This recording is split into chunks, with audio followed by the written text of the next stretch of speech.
Greetings. It is Joe Boy J here. We are in Hello to School. Wow. And today we are speaking about discernment. This is the overall module of what we're speaking on, right? So I wanted to talk about a few different things in regards to discernment, right? And the first thing that I would like to touch on is analyzing body language. Now you may say, okay, why does that matter? Why should you give a fuck? Well, let me tell you. Let me tell you why you should know. What the fuck is that? It's okay. So essentially, right, as stated in the introduction, your discernment is dictated and predicated off of you first, because you are the blueprint, you are source, you are the reason why your world looks the way it is. Right now, disclaimer, this is not me saying that any and all things are to be internalized, because there's a difference. This is where this discernment comes into play. But overall, it's to say that there's things that you see in your reality, and if it's reoccurring themes or reoccurring things that may be showing up for you, and it may be something to reconsider and take into consideration within yourself of it, are you doing it in some way, shape, form, or fashion? Okay? So, in regards to body language, right, and discernment, you can tell a lot about not only yourself, but other people, because there's a quote that says, you can meet the depth of individual. I'm paraphrasing, but it's essentially you can meet the depths of other individuals based off of the depths that you've met within yourself. So of course, this refers back to the other two lessons that I would highly recommend that you are tapped in with fully, at least, with nervous system recalibration and then manifesting. But to get into more simplistic terms, make it more simple for you, I'll give you an example. So let's say that we are someone, right? Body language wise, like you see how I'm sitting now, right? You see how my chest out, I'm up and right, speaking to you, head up high, right? You know what I'm saying? Shit like that. This is me exuberating assurance, assertiveness, and a cool sense of confidence. Especially when you see how slowly I speak and shit like that intentionally. Now it's to the point to where it's subconscious, and can do this on a moment's whim. Not to say that that's to say I'll end all be all up with confidence exuberates. I'm just giving you one example. So on the opposite end of that spectrum, let's say someone is anxious, or let's say I was anxious, right? Let's say I was doing like this, talking to y'all like this, saying, hey, what's up, guys, sitting low this, and yeah, right, like you see that difference, you see it, like, the downward shoulders, right, the not up, right? You know what I'm saying? It looks like it's closed off. It looks like it's, not open into receptive. There's literally like a correlation with your body and how you act within yourself and how people receive you, if they receive you. So for example, you ever been around someone that was very, very confrontational and hyper aggressive, and you notice that they tend to end up being in a lot of hyper-aggressive situations or confrontations a lot of the time? It's because it's like a law of attraction type of thing. It's like you attract more of what you already are. You know what I mean? And that goes to the discernment, because it takes a lot for someone to self-examine, to say, okay, how am I allowing this? How am I taking a part into this reality that I am co-creating with the universe? Because God, universe, source, does not judge you. Okay, let me really put that into your perspective. It does not put you in a way and look at you in a way that you are less than, that you are unworthy, that you are good or bad. God does not look that way, because God is both good and bad. They're two sides of the same coin. It's dualistic properties to literally everything of how you literally operate in a day-to-day life, even if you don't see it. So, to continue on with this body language, right? This is more so, if I'm honest, if I'm completely honest with you, it's like an experience thing. It's like the more you put yourself in situations, the more you will pick up on small little certain things. So how someone speaks, right? Let's say someone texts you and they say hi versus hey, right? Or like, let's say they're talking to you in person, they say, oh, hi, right? Or someone say hey, right? Hi is more, they might be shy, or they might be intimidated of you, or they might be insecure, right? And hey sounds like it's like high energy, or they're very intrigued, or they're very warm up to you. Maybe they have, maybe they like you or something. Things like that, right? It's like more so how things are being done and how you do things. Because what people do in some way, shape, forms, and fashions, you may do in functionality, maybe not in actual practicality, meaning someone can essentially be doing the same thing that you may do, or vice versa, but it may not be done with the same intention. Intention is like the ultimate thing behind body language. Is to discern that, but as well is to be able to discern and recognize what you consciously choose to be and what you choose to embody. Because embody is spelled embody, but it's if you think about how you say it, embody, in body. You get me? Like in body. You feel what I'm saying?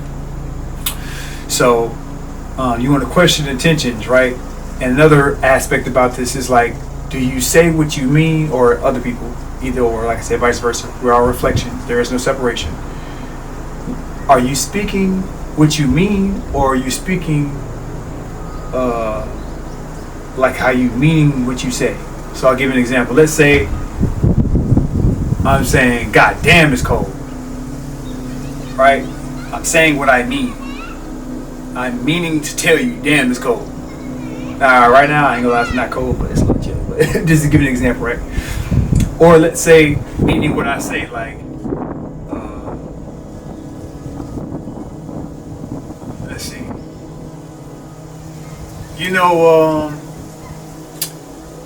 Having a jacket is really nice to be worn, type of deal. Also, we talked about the mirror principle, right? Utilizing the world to be able to recognize what is residing within you of subconscious beliefs, or maybe ways of how people actually feel. I'll give you an example, right? Right?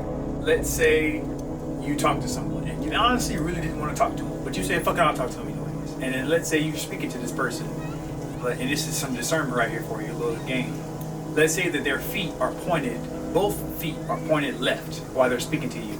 And they might be like, kind of like, let's say, you're talking to them and they got their right? Say if you was talking to me right now, you're in my face, right? Let's say you're here like this, and oh yeah, right? They got their phone out and shit. Does this seem like I'm interested in you? My feet is pointed this way. I'm kind of somewhat on my phone. No, we wouldn't be, right? As someone that clearly is trying to be dismissive of you subconsciously, even if, or sometimes it can be conscious.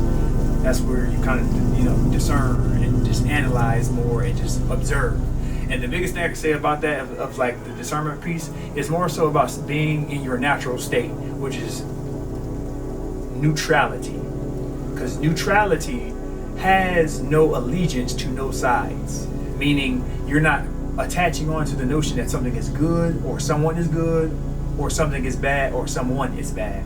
And that's very important, because when you stay in the objectivity, in the neutrality of the world, which it already is, because it's that inherently, like I said, yin-yang principle, right? When you stay in that, you're able to see things and act in a way more cool, calm, collected, assertive, as well as a more emotionally intelligent way that is beneficial to not only you, but also could be beneficial to the other person, depending on what the situation is. You get what I'm saying? Because by you staying grounded and rooted, you don't take things personally. You won't, be reactive. You'll be responding, meaning you'll consciously think as you do things, and you'll be able to have more intent and have an overall more full and well life, because you're not reinforcing your subconscious and or your ego. right? Because I'll give you one story and then we'll wrap it up to give you some clarity. I got on a bus one time in London and there was this guy, right? He's the bus driver. And this nigga was just a dickhead, an asshole. He was just, you know what I'm saying? Like, you could just tell, like, he was being short, quick with the mouth, all that. I'm like, right, so I got on the bus, I was like, boy, I do not fuck with this nigga. Fuck this nigga. Right? But this the thing, though, right? So my intuition told me, right, aka God, was like, just start talking to that nigga, speak to that nigga. I was looking at myself and God like, are you fucking crazy? This nigga's a dickhead. How the fuck I want to talk to him? Are you fucking crazy? No. I said, you know what? Fine. All right. Oh, listen. Goddamn. Fuck it. So I started asking him some questions. I'm like, yeah, man. So, you know, right? Granted, he was still how he was. But I said, okay, whatever, right? Because notice, he said something. I said something back, but I reacted at first initially, right? I didn't like pop at the mouth at him, but I reacted in regards to me being triggered or activated, right? So I allowed myself to speak with him to get to know him more. I said, okay, well, you know, tell me about your day, or tell me about, you know, what you do in your free time, and all this, right? And come to find out, the more I spoke with him, the more I understood, oh, this is why he was a fucking asshole. God damn. And I'll give you an example, right? He was telling me how he pretty much works like 15 hours a day as a bus driver. He barely gets any days off. And the days he does get off, he goes and pretty much like drinks or something. And he hasn't really had time to spend it with his friends, and he barely really had friends for type deal. You know what I'm saying? His life for like, it was like a long period of time, like 7 years. It was like, go home, go to sleep, eat, go to work, go home, go to sleep, go eat, go work. I was like, God damn. And I literally was like, damn. Oh my God, no wonder, right? So it's like, you never know what someone's going through. You never know what the actual deeper implication was. And if I was to have stayed in my ego to be like, man, fuck that nigga, right? Then not only would I have been reinforcing that belief or reinforcing that type of aspect, but I would have been acting that way as well. But I allowed myself to say, you know what, let me be kind, considerate, compassionate. Now, this is a disclaimer. I'm not saying you have to do that in all those situations. I'm just giving an example of what will happen for me in your day-to-day situation, in your intuition, and whatever happened to you, and your morals and values and codes and morals and ethics and honors. You may have different perspectives and different ways to do shit. That is completely fine. I'm just giving you an example of what happened for mine, and you can take your leave with whatever you find valuable in that story.